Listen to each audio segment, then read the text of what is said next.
மதுரை வடக்கு சட்டமன்ற தொகுதியில் வருகிற சட்டமன்ற தேர்தல் 2026இல் ஒவ்வொரு கட்சியிலும் அந்த தொகுதி மக்களிடையே எதிர்பார்க்கப்படும் வேட்பாளர்கள் யார், அவர்களின் பின்னணி என்ன என்பதை தற்போது பார்க்கலாம்.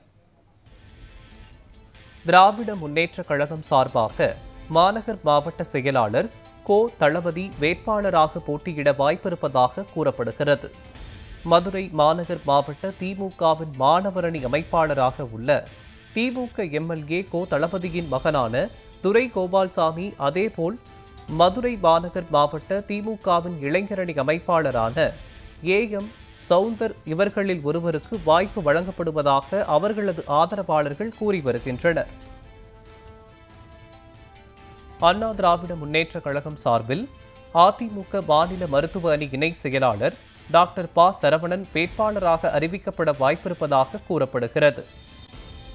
இவரைத் தொடர்ந்து மதுரை மாநகராட்சி கவுன்சிலர் மாணிக்கம் வேட்பாளராக போட்டியிட வாய்ப்பிருப்பதாக அவரது ஆதரவாளர்கள் கூறுகின்றனர்.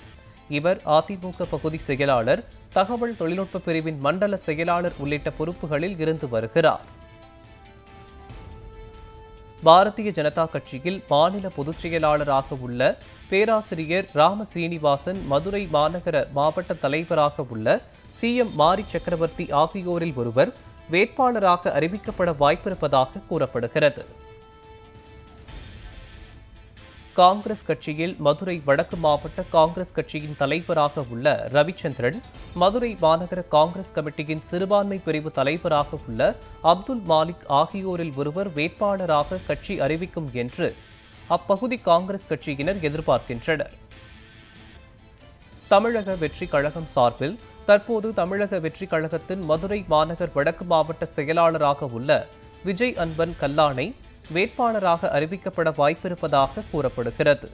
இவரை தொடர்ந்து மதுரை வடக்கு மாவட்ட மகளிர் அணி நிர்வாகியாக பணியாற்றி வரும் தேன்மொழிதான் வேட்பாளராக அறிவிக்கப்படுவார் என்கின்றனர் அவரது ஆதரவாளர்கள்.